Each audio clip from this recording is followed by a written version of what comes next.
Hello there, everyone. If you're watching this video, then you are part of the TTOR Army, an army that is building itself up one subscriber at a time. Now, as you can see from the title and thumbnail of today's video, today we are going to be talking about YouTube censorship. If you've watched any of my videos, or most of my videos in the past year, you know that I've talked all the time about how YouTube censorship has been going on for pretty much a decade, and it's only getting worse over time. Well, we're about to provide more evidence of this.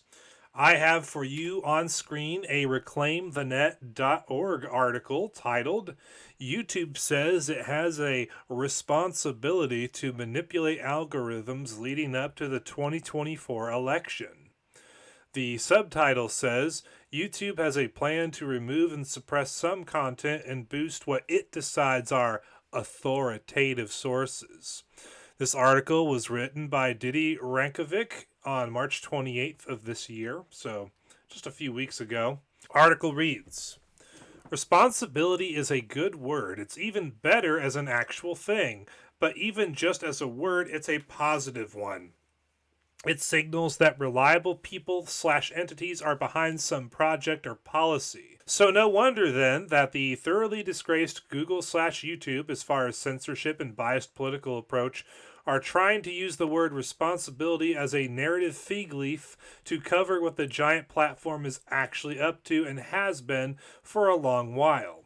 Enter YouTube's newest chief product officer, Johanna Voolich. What are the priorities here? It could be summed up as 4 R's and 1 C, namely YouTube's remove, raise, reward, reduce content approach that's as per a blog post published by YouTube itself. And then C would be speculative for censorship, which is what these supposedly fair and uplifting actions in reality end up achieving. If you thought any of this could be achieved by YouTube without boosting authoritative content, think again. That is still a solid pledge regurgitated by Voolich. And if you thought somebody would finally come out and clearly spell out how and according to whose definition content gets to be dubbed authoritative or otherwise, just don't hold your breath. The sum total is that YouTube has a new product manager, but that nothing has changed. Certainly not in this year of election.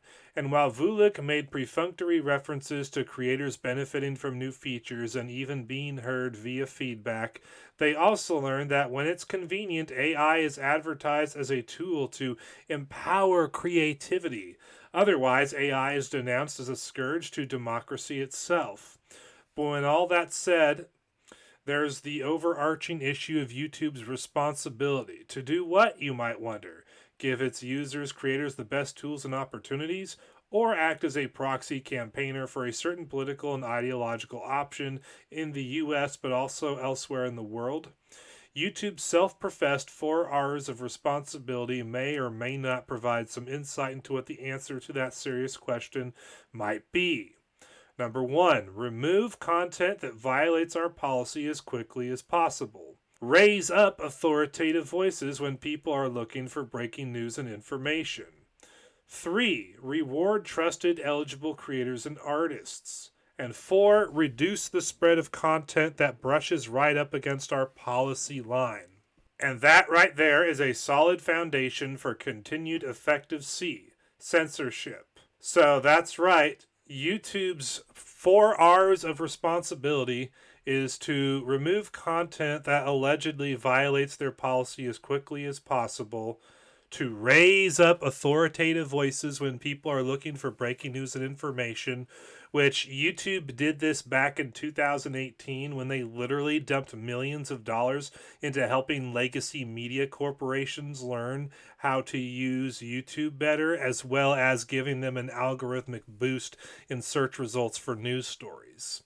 That's what YouTube has literally been doing since 2018, and what they are basically saying with their new chief product officer is that they're not only going to continue to do that, they're going to up the ante. And then, of course, you have your trusted creators and artists, basically creators who don't deal with politics and current events and, for the most part, religion. those creators will not get censored, or they'll even get boosted and they'll get seen in search results and they'll grow and they'll have a grand old time. Those who aren't such creators, if you talk about news and politics, you're a political dissident, you're an alt media news organization, you're an independent creator who likes to talk about all the naughty topics as far as news, politics, and religion goes, well, you're not going to get rewarded by YouTube for anything. And then, of course, reduce the spread of content that brushes right up against our policy line. In other words, shadow banning. YouTube apparently has a responsibility to shadow ban people, even admitting that the content that they're shadow banning doesn't actually violate their rules and policies. But they're gonna censor it anyway. If this is your first time hearing this, this may sound horrible and terrifying, but if you've been observing the internet for the last decade, like I have, then you know that it's been like this for almost a decade. YouTube was doing this kind of stuff back in 2016, 2017, 2018. The fact that they're continuing to do it in 2024, just to a greater degree, well, that's just the way the cookie crumbles, ladies and germs. It's been like that for a long time. And just in case you doubt that these 4Rs are actually what YouTube is talking about on their blog posts, well, let's open up this link. Here's the YouTube official blog. Oh, look, the 4Rs of responsibility, part 1, removing harmful content. So you got the remove, the raise, the reward, and the reduce, just like the reclaimthenet.org article says. Wow, what magic this is. So obviously YouTube censorship is real. It's been happening for almost a decade, and it is only getting worse. And so YouTube alternatives are in order. We need to use them and stop using YouTube so much. So for content creators like myself who like to cover news and politics and sometimes religion topics, or especially Christian content creators, we need an alternative to YouTube that does not censor our speech and does not artificially reduce our reach. And there are several YouTube alternatives to recommend, but there's two in particular that if you're a fan of my content, you should definitely follow me on. The first, of course, is none other than Rumble, which you can see right here on screen.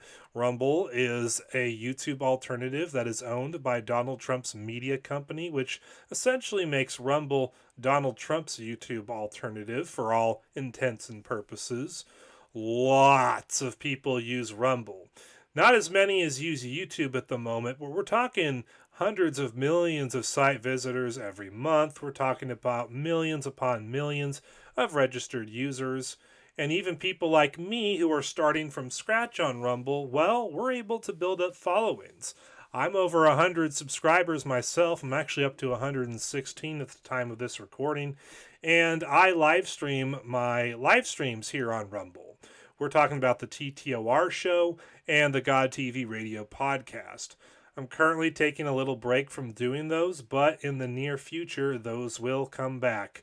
I just have to get through this short season of time where my church is doing a yard sale, and I have to make some new intros and outros for the shows. But then the shows will come back and you'll see them on Rumble. So if you want to follow me on a YouTube alternative where I'm reaching people and I do my live shows, Rumble is where you should subscribe to me on.